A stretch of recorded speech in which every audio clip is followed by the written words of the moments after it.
How does it feel, first of all, being back in Sheffield after so many nights abroad? Yeah, good. I mean, I think it's a great card. I think the 5 fights on TV are all 50-50 fights. I think Dalton's got a massive step up. I think people are probably, sometimes they just presume it's a fight that Dalton's going to win, but actually if you look at the step up and the size of the step up, you know, really, as I said, the toughest test on paper so far has been Sam Maxwell. And with all due respect to him, Zepeda is levels and levels above Sam Maxwell. So sometimes you bring a fighter over and it's a clever bit of matchmaking, but it's never a clever bit of matchmaking when you're in with a puncher. And Zepeda is a huge puncher, and Dalton is exciting. Sometimes he gets hit a bit too much as well, and I think it's a massive test. I think people also are probably missing out on the fact that, you know, being for the WBC silver title, we all know that that belt is likely to become vacant in the next 6 months, and I think there's a very good chance Dalton could get a shot against Sandor Martin for the vacant belt. And just this week we had Canelo Munguia, the press conference, they faced off, the fight's official. What do you make of that fight for Canelo? It's a good fight. You know, we talked to him about doing that fight. I think PBC obviously had a contract with him and made him a good offer. Once we got the fight on DAZN as well, you know, they like their position in the fight, and I think it's a good fight. I think, I don't think it really got the excitement yesterday that the fight will deliver. I do think it's the first time in a long time that Canelo has fought a young, hungry, undefeated fighter who I think will give it everything. And I think the style will suit Canelo, and I think that's the kind of fight that he wants to be in. Someone that actually comes to fighting rather than moving around, and, you know, I think it'd be a good fight. Who do you favour in that fight? Always favour Canelo, you know, but I do think it'll be very competitive. It's just when you get to that stage in a career, like, I know, having spoken to him, how hungry he still is and how much he still wants it, but sometimes your body doesn't allow you to do things that, and sooner or later you could lose a fight that you're not supposed to lose. I don't think this will be the case, but that's what happens as the career progresses. One of the opponents that a lot of fans were clamoring for was David Benavidez.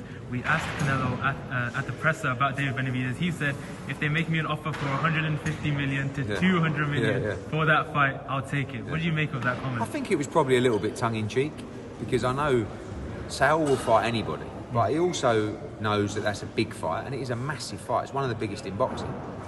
And if you pay Saul the right money, he will take the fight. Whether that's 150 might be a little bit adventurous, but also I think, you know, his comments about the hydration, I think that's in his mind as well. You know, you're talking about a guy that will hydrate somewhere between 25 and 30 pounds. So he's not going to be a million miles away from 200 pounds in the ring. He'll have at least a stone on Canelo. So it's a tough fight. And yeah, the thing is, I don't think Saul really gives a shit what people think. You know, he's done pretty well for himself, and he's kind of also earned the right to fight who he wants. But I know he's not afraid to fight anyone, and hopefully that fight gets made, because it's a very big fight. Yeah, in other news, Keith Thurman got injured, had to pull out of that fight. Now Tim Tszyu's fighting Sebastian Fundora, the new main event, still on pay-per-view. What do you make of that? Wild.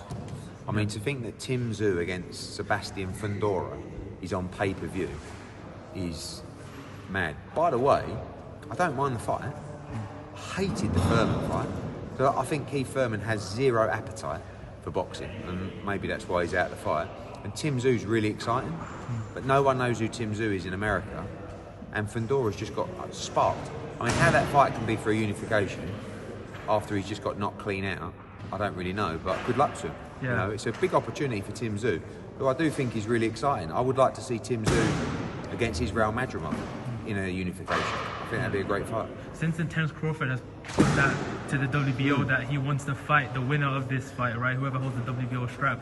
If Terence Crawford fights one of these guys, Tim Tszyu or Fundora, how do you see that fight going? Do you think he'll be that champion? I mean, Tim Tszyu will beat Fundora. Tim Tszyu can fight. Yeah. He can fight. I mean, it's not, you know, I don't think he beats Terence Crawford, but he's a strong young boy who's, you know, very exciting. There's money in Australia for those kind of fights. It's just that Terence Crawford, you know, the numbers that he wants for those fights, I don't really know how you generate it on a pay-per-view that just doesn't rate.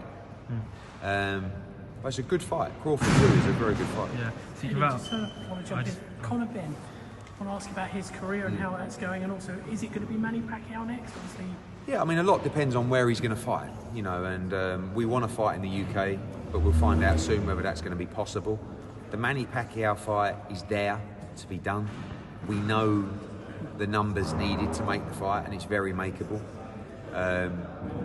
You know, I think Eubank, I'm not getting involved in that anymore, but Frank Smith is, and still very keen to make that fight. Kell Brook, other fights as well, but our aim really over the next couple of weeks is just to get those fights in position and then decide where they're going to take place, because obviously money changes depending on where the fights take place, but you know, keen to box in June or July. So talking about the Manny Pacquiao situation, I want to move over just a little bit to the side. Do you think it's right that Conor fights him? I think Conor's young, hungry, vicious, and could potentially do a lot of damage, the same as I see the Jake Paul Tyson, Mike Tyson fight. Do you think that's really... Mike Tyson's 58 years old. He hasn't had a competitive fight for over 20 years. And Manny Pacquiao fought 2 years ago, 2.5 years ago, something like that, and has been fighting these, you know, exhibition fights as well. Also, Conor Benn has never beaten an elite world level fighter and just boxed Pete Dobson, who Manny Pacquiao would destroy, and didn't destroy him. So it would be, even as a faded Manny Pacquiao, which he definitely is, the toughest fight of Conor's career so far. And I'm very glad that he's not a prime Manny Pacquiao, because he was one of the greatest fighters of his generation. If Dalton wins this weekend, is the Azim fight still on the cards for after? I mean, we've been told by a boxer that Azim is not taking the fight, but they haven't pulled out the purse bids yet. I guess because they've got a fight week next week, and because of Saturday night, that they'll pull out today or tomorrow, because it sort of solves the questions. But if they don't, I just don't know what the play is. If Dalton wins on Saturday, we're looking at world level, not Adam Azim, but we'll 100% still take the fight, because we're very confident we win it, and it's a big fight commercially. Still does a good gate, does good viewing figures, but they just, you know, the only way they might take that fight is if Dalton got beat or got dropped and scraped a decision on Saturday night. But if he wins in style, there is absolutely no way Adam Azim will fight. Which fight are you looking forward to the most at the weekend? Campbell Hatton against Jimmy J. It's going to be a scrap. I mean, it's like, you know, and I've got to be honest, I'm really nervous for Campbell, because imagine all that pressure where really, if he gets beat on Saturday night, obviously his career's not over, but the trajectory is completely different. You're losing for the Central Area title. He's 14-0. So you can't say he hasn't had the apprenticeship, he hasn't had the opportunity to learn, but sometimes you're just not good enough. I actually think he's going to stop Jimmy J. Flynn. I think he's going to put a really great performance in, but there's such a huge amount of pressure because you're fighting the champion. He's sold 300 tickets. He's going to have a load of support. You know that he's going to box out of his skin, Flynn, because what a chance for him. And, you know, of course, Terry Harper against Andy Ryan as well. I'm really looking forward to that fight. And Ishmael Davis against Trot. I think it's a brilliant card, but yeah, Campbell against Jimmy J. Flynn, I think it'd be a lot of fun. And just finally from me, obviously you are a huge advocate for men's mental health. A lot of people are a bit concerned about Ryan Garcia at the minute, you know, with his drinking and putting it on social media and stuff like that. Do you think we need to kind of protect him of some sorts? I think it's down to the people that really know him and know what's actually happening. I mean, from the outset, it looks very concerning. But, you know, Oscar says he's trolling. I mean, let's be honest, he's definitely not trolling. But only they know the truth. Yeah. Like, his trainer. I mean, Derek James, I'm pretty confident, if Ryan Garcia wasn't 100% mentally and physically, the trainer should, and I would expect Derek James to, say, I'm out, or he's not fighting. Same with Golden Boy, same with the family. So you'd hope that one of those three layers would do something about it, if that was the case. But it might not be the case. And maybe he's turning up at the gym, and he's fit, he's sparring well, and everyone's going, you know, but certainly the behaviour, when someone's behaviour changes so much, should always be a concern. As an outsider, would you be concerned? I mean, I think a lot of people have got enough going on with their life to be concerned about people you don't know. I mean, but his behaviour is concerning. Yeah. If it's True. true, and I don't see why it wouldn't be true. But again, you don't know what's happening in the gym. Yeah. Like, just because he's going on Twitter and having a rant, if he's turning up, doing his sessions, sparring well, weight's good, looking sharp, you know, maybe Golden Boy or the family have spoke to Derek James and gone, how's he looking in the gym? And Derek's gone, actually really good.